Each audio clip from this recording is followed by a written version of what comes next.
Hello friends, welcome back to JC vlogs. എല്ലാവർക്കും വിക്രമിൻ്റെയും വേദിയുടെയും മറ്റൊരു അടിപൊളി എപ്പിസോഡിൻ്റെ റിവ്യൂയിലേക്ക് സ്വാഗതം. ഇന്നത്തെ എപ്പിസോഡ് തുടക്കം തന്നെ കാണിക്കുന്നത് നമ്മുടെ രാധ വിക്രമിനായിട്ടുള്ള മരുന്ന് വാങ്ങിച്ചുകൊണ്ടിരിക്കുകയാണ്. അപ്പോൾ ഈ ഒരു ടൈമിൽ ജിനി അങ്ങോട്ട് വരികയാണ് കേട്ടോ. അപ്പോൾ ജിനിയെ കണ്ടതും രാധയ്ക്ക് ഒട്ടും ഇഷ്ടപ്പെടുന്നില്ല. അപ്പോൾ രാധ ചോദിക്കുകയാണ്, നീ എന്താ ഇവിടെ ചോദിക്കുകയാണ്. അത് ശരി, ഇന്നലെ ഞാൻ ഒരാളെ കൊണ്ടുകൂടെ അഡ്മിറ്റ് ചെയ്തിട്ടുണ്ടായിരുന്നു, അയാളുടെ വിവരം അറിയാൻ എനിക്ക് വരണ്ടേന്ന് ചോദിക്കുകയാണ് കേട്ടോ. വിക്രമിന് ഇപ്പോൾ ഒന്നുമില്ല, ആ റൂമിൽ കിടക്കുന്നുണ്ടെന്ന്. അപ്പോൾ രാധ പറയുകയാണ്, എന്താ സംഭവിച്ചതെന്ന് നീ വിക്രമിനോട് ചോദിച്ചു എന്ന് ജിനി ചോദിക്കുകയാണ്. ഇനി അതൊക്കെ ചോദിച്ചിട്ട് എന്താ കാര്യം, ഒന്നും സംഭവിച്ചില്ലല്ലോ പിന്നെന്താന്ന് പറഞ്ഞിട്ട് രാധ പറയാണ് കേട്ടോ. അപ്പോൾ ജിനി ചോദിക്കുകയാണ്, നീ എന്താണ് ഒരു താല്പര്യമില്ലാത്ത പോലെ സംസാരിക്കുന്നതെന്ന് ചോദിക്കുമ്പോൾ, എൻ്റെ താല്പര്യക്കുറവ് ഒന്നുമില്ല, മാത്രമല്ല എന്തപ്പോൾ പറയാനുള്ളത്, ഒന്നും സംഭവിച്ചില്ലല്ലോ, അത് തന്നെ വലിയ കാര്യം. ഇനി അത് അന്വേഷിക്കാൻ പോയിട്ട് വീണ്ടും വഴക്കും വെക്കാനോ ആകും. പിന്നെ വിക്രമേട്ടന് ഒരു ഭാഗത്ത് അടങ്ങിയിരിക്കില്ല, വീണ്ടും അതിൻ്റെ പക തീർക്കാൻ വേണ്ടി വീണ്ടും നടക്കും. അപ്പോൾ ഇതിൻ്റെ ആവശ്യമൊന്നും ഇല്ലല്ലോ, മൊത്തത്തിൽ ഇപ്പോൾ ഒരു ആക്സിഡൻ്റ് ആണെന്ന് പറഞ്ഞിട്ട് നമുക്ക് അതിനെ തള്ളിക്കളയാമെന്ന് പറയാണ് രാധ. ശേഷം ജിനി പറയാണ്, വീട്ടുകാരെ അറിയിക്കേണ്ടേ, നീ അറിയിച്ചോ എന്ന് ചോദിക്കുകയാണ്. ഇല്ല, അറിയിച്ചില്ല, അറിയിക്കുകയും വേണ്ട എന്ന് പറയണം രാധ.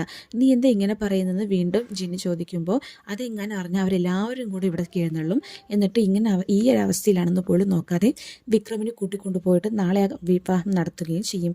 എന്തിനാണത് ചെയ്യരുത്, അതിനെ ഞാൻ അനുവദിക്കുകയില്ല എന്ന് പറയാനോ രാധ. അപ്പോൾ അവർ രണ്ട് കുടുംബക്കാരും കൂടെ പ്ലാൻ ചെയ്തല്ലേ ഒരു ആഘോഷം, പിന്നെ അത് നടക്കുന്നതല്ലേ നല്ലതെന്ന് പറയാണ് ജിനി.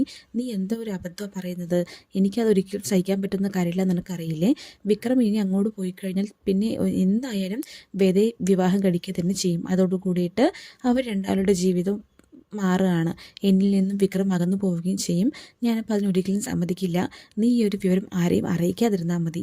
ഒരു ജീവിതത്തിൽ ഒരു തവണയെങ്കിലും ഞാൻ അവരുടെ മുമ്പിൽ വിജയിക്കണം, എനിക്ക് അങ്ങനെ വിജയിച്ചേ പറ്റുള്ളൂ എന്ന് പറഞ്ഞിട്ട് രാധ ജിനോട് പറയാണ്. ശേഷം ജിനോട് പറയാണ്, നീ വിവരം എന്തുകൊണ്ടും അവരെ അറിയിക്കരുത്, എനിക്ക് ചെയ്യാവുന്ന ഏറ്റവും വലിയൊരു ഉപകാരമായിട്ട് ഇത് കണക്കാക്കണമെന്ന് പറഞ്ഞിട്ട് രാധ റൂമിലേക്ക് പോവുകയാണ്. അപ്പോൾ അവിടെ ഒരു നേഴ്സ് വിക്രമിനെ പരിശോധിച്ചുകൊണ്ടിരിക്കുകയാണ് കേട്ടോ. ശേഷം ആ നേഴ്സ് രാധയോട് പറയാണ്, കുഴപ്പമൊന്നുമില്ല, എന്തായാലും ഒരുപാട് സംസാരിപ്പിക്കേണ്ട, ഒരുപാട് സ്ട്രെയിൻ ചെയ്യിപ്പിക്കുകയും ചെയ്യേണ്ട എന്ന് പറയുന്നുണ്ട് കേട്ടോ. ശരിയെന്ന് പറഞ്ഞിട്ട് നേഴ്സ് പോകുന്നുണ്ട്. അപ്പോൾ അതിനുശേഷം വിക്രമിൻ്റെ അടുത്തായിട്ട് രാധ ഇരിക്കുകയാണ്. അപ്പോൾ വിക്രം ചോദിക്കുകയാണ്, നീയാണല്ലേ എന്നെ ഹോസ്പിറ്റലിലേക്ക് കൊണ്ടുവന്നത് പറയാണ്. അപ്പോൾ അതെ, ഞാൻ തന്നെയാണ് കൊണ്ടുവന്നത്, ഒരാവശ്യം വരുമ്പോൾ ഞാനേ എത്താറുള്ളൂ എന്ന് നിങ്ങൾ ആലോചിച്ചാൽ മതി എന്ന് പറയാണ് കേട്ടോ രാധ. അപ്പോൾ എങ്ങനെയാണ് സംഭവിച്ചത്, നിങ്ങൾക്ക് വല്ലത് ഓർമ്മയുണ്ടോ എന്ന് ചോദിക്കുകയാണ്. അപ്പോൾ വിക്രം കഴിഞ്ഞു പോയ കാര്യങ്ങൾ ഓർത്തെടുക്കാൻ ശ്രമിക്കണം കേട്ടോ. ഒരു വണ്ടി തൻ്റെ ബാക്കിൽ വന്ന് തൻ്റെ വണ്ടീൻ്റെ പുറകിൽ വന്ന് ഇടിച്ചതും താൻ തെറിച്ച് വീഴുന്നതും എല്ലാം തന്നെ ഓർമ്മയിൽ വിക്രം കാണുന്നുണ്ട്.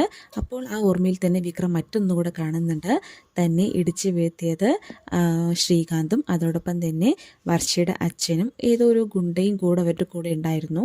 അവർ മൂന്നാളും കൂടെ സംസാരിക്കുന്നതൊക്കെ വിക്രം കാണുന്നുണ്ട്. പക്ഷെ വിക്രം ഈ ഒരു കാര്യം രാധയെ അറിയിക്കുന്നില്ല. ഇല്ല, എനിക്ക് ഓർമ്മയില്ല എന്ന് മാത്രമാണ് രാധയോട് അവൻ പറയുന്നത്. ശരി, ഏതായാലും കുഴപ്പമില്ല, ഒരുപാട് സ്ട്രെയിൻ ചെയ്യേണ്ടെന്ന് ഡോക്ടർ പറഞ്ഞിരിക്കുന്നതെന്ന് പറയാണ് കേട്ടോ. അപ്പോൾ ശരി എന്ന് പറയാണ് വിക്രം. ശേഷം വിക്രം പറയാണ്, വീട്ടിൽ അറിയിച്ചോ ചോദിക്കുന്നുണ്ട്. അപ്പോൾ ഇല്ല, അറിയിച്ചിട്ടില്ല, അറിയിക്കാമെന്ന് പറയാണ്. അപ്പോൾ വിക്രം പറയണം, വേണ്ട, അമ്മ ആകെ പേടിക്കും, ടെൻഷനാകും, അപ്പോൾ അറിയിക്കേണ്ട എന്നാണ് വിക്രം പറയുന്നത്. ശേഷം കുഴപ്പമില്ല, ഞാൻ ഏതായാലും പോയിട്ട് നിനക്ക് വേണ്ട ഭക്ഷണം എടുത്തിട്ട് വരാം, ഇതിൽ നിൻ്റെ ഷർട്ട് ഉണ്ടെന്ന് പറഞ്ഞിട്ടൊരു കവർ കൊടുക്കുകയാണ് കേട്ടോ. അങ്ങനെ പോകാൻ നിൽക്കുമ്പോൾ രാധയോടായിട്ട് വിക്രം പറയാണ്, രാധയെ എന്ന് വിളിക്കുകയാണ് കേട്ടോ. അപ്പോൾ തിരിഞ്ഞു നോക്കുമ്പോൾ രാധയോട് പറയാണ്, നാളെയാണ് ആ ദിവസം എന്ന് പറയാണ്. എനിക്കറിയാം ആ ദിവസത്തിൻ്റെ പ്രത്യേകത, അതുകൊണ്ട് തന്നെയാണ് നിനക്ക് ഇങ്ങനെയൊക്കെ സംഭവിച്ചതെന്ന് എനിക്ക് തോന്നുന്നത്. ദൈവത്തിന് പോലും താല്പര്യമില്ല എന്ന് തോന്നുന്നു നിങ്ങൾ തമ്മിലുള്ള വിവാഹം എന്ന് രാധ പറയാണ്.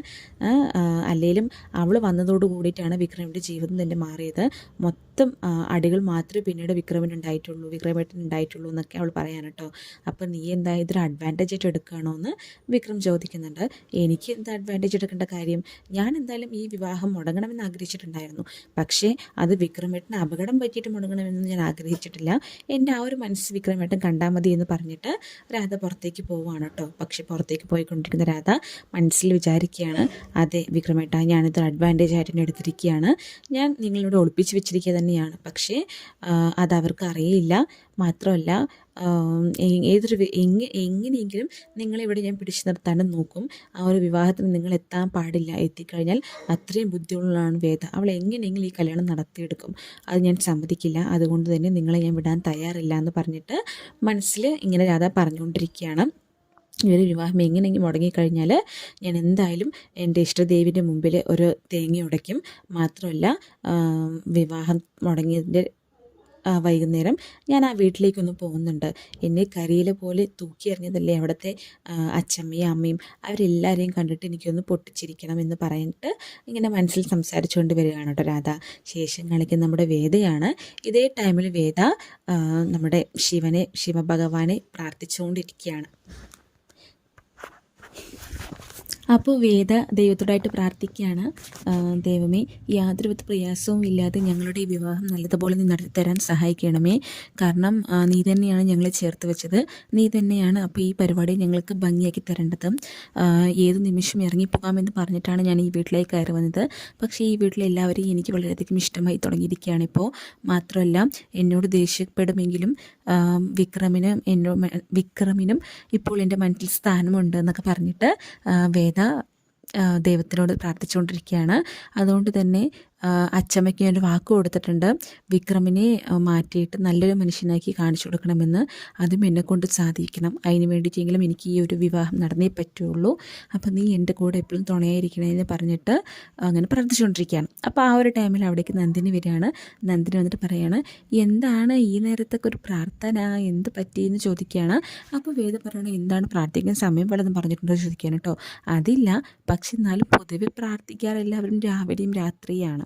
അതിൻ്റെ ഇടയിൽ ഇങ്ങനെ പ്രാർത്ഥിക്കണമെങ്കിൽ ഒന്നുകിൽ ടെൻഷൻ ഉണ്ടാവും, അല്ലെങ്കിൽ അവരെപ്പോൾ നോക്കിയാലും നാമം ജപിച്ചുകൊണ്ടിരിക്കുന്നവരുടെ സന്യാസിമാരൊറ്റ ആയിരിക്കും.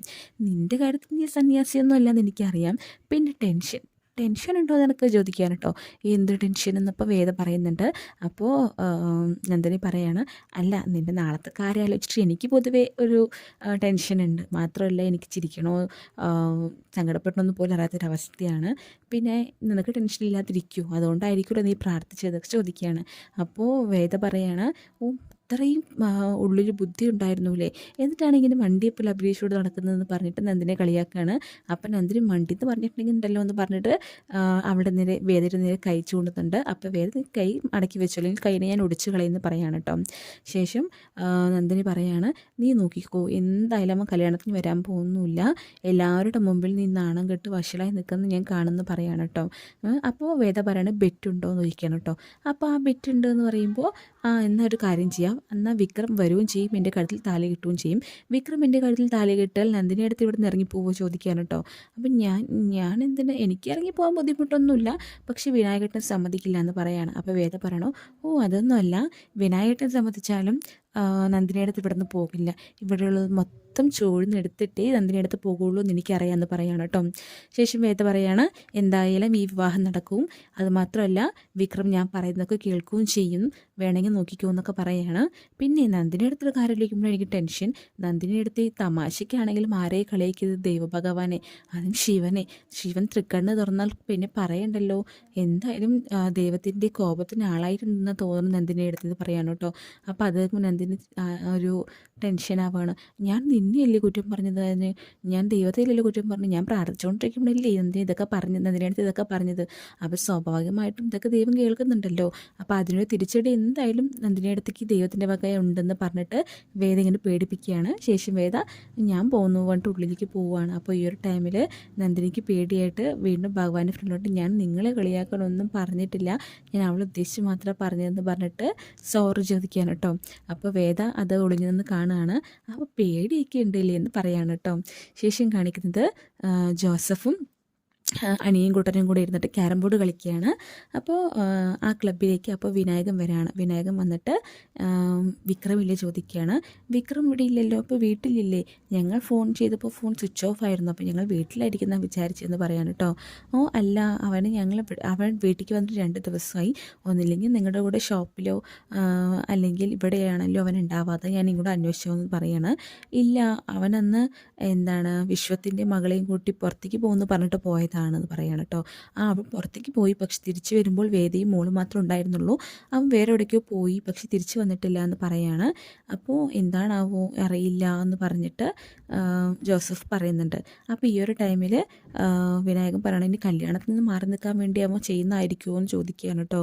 അപ്പോൾ അതെന്താ നിങ്ങൾ അങ്ങനെ ഉദ്ദേശിച്ചതെന്ന് ചോദിക്കുമ്പോൾ വിനായകൻ ചിന്തിക്കുകയാണ് നന്ദിനി മുന്നേ പറഞ്ഞ കാര്യം, അതായത് എന്തായാലും വിക്രം കല്യാണത്തിന് വരാനും പോകുന്നില്ല, ഈ കല്യാണം നടക്കില്ല എന്നുള്ള കാര്യം നന്ദിനി വിനായകനോട് പറഞ്ഞ് പറഞ്ഞിട്ടുണ്ടായിരുന്നു. ഇനി അവൾ എന്തെങ്കിലും കാട്ടിയിട്ടുണ്ടാവുമോ എന്ന് പറഞ്ഞിട്ട് വിനായകൻ ഇങ്ങനെ ചിന്തിക്കുന്നുണ്ട്. ആ ഒരു ടൈമിലാണ് നമ്മുടെ ജോസഫിൻ്റെ ഫോണിലേക്ക് പുളിക്കൻസ് വിളിക്കുന്നത് കേട്ടോ. അപ്പോൾ പുളിക്കൻ വിളിച്ചിട്ട് പറയാണ്, നീ എത്രയും പെട്ടെന്ന് ഇങ്ങോട്ട് ശ്രീനിസാറിൻ്റെ വീട്ടിലേക്ക് വാ, ശ്രീനിസാർ നിങ്ങളെ കാണുമെന്ന് പറയുന്നുണ്ട്, വിക്രമിനെ കുറിച്ച് സംസാരിക്കാനാണെന്ന് പറയുന്നുണ്ട്. അത് കേട്ടിട്ട് അവർ രണ്ടാളും അവിടേക്ക് പോകാൻ നിൽക്കുകയാണ്. അപ്പോൾ വിനായകനോട് പറയാണ്, ഞങ്ങളിങ്ങനെ അവിടെ വരെ പോവുകയാണ്, എന്തായാലും അന്വേഷിച്ചിട്ട് വരാമെന്ന് പറയാണ്. അവിടെ പോയതും പുളിക്കനും അതുപോലെ തന്നെ ശ്രീകാരും ശ്രീനിവാസൻ സാറും ചോദിക്കുകയാണ്, എന്താണ് അവൻ പോയിട്ട് 2 ദിവസമായി ഇത്രേ, ഒരു വിവരവും ഇല്ല എന്ന് പറയുന്നു, ഫോൺ വിളിച്ചാൽ സ്വിച്ച് ഓഫ് ആണെന്ന് പറയുന്നു, എന്താ കാര്യം എന്ന് ചോദിക്കുകയാണ്. ഞങ്ങൾക്കും അറിയില്ല സാറേ, ഞങ്ങളും സാർ എന്തെങ്കിലും ആവശ്യത്തിന് വിട്ടാക്കിയതായിരിക്കുന്ന കരുതിയത്, എല്ലാവരും അങ്ങനെ തന്നെയാണ് കരുതിയിരിക്കുന്നത്. വേദ എനിക്ക് ഫോൺ ചെയ്തിട്ടുണ്ടായിരുന്നു, ഇനിയിപ്പോൾ അവൻ കല്യാണത്തിന് പിടിച്ച് മുങ്ങിയതാണോ എന്നും അറിയില്ല, എന്താണെങ്കിലും എല്ലാ പേരും എനിക്കായി വന്ന് വീഴത്തുള്ളൂ എന്ന് പറയാണ് കേട്ടോ. അപ്പോൾ എന്താ ഒരു കാര്യം, എന്താ ചെയ്യാൻ എന്ന് പറഞ്ഞിട്ട് അവർ ചിന്തിച്ചുകൊണ്ടിരിക്കുകയാണ്. അപ്പോൾ പുള്ളിക്കൻ പറയാണ്, ഞാനൊരു കാര്യം പറയട്ടെ എന്ന് പറയുന്നതോടുകൂടിയിട്ടാണ് എപ്പിസോഡ് അവസാനിക്കുന്നത്. താങ്ക്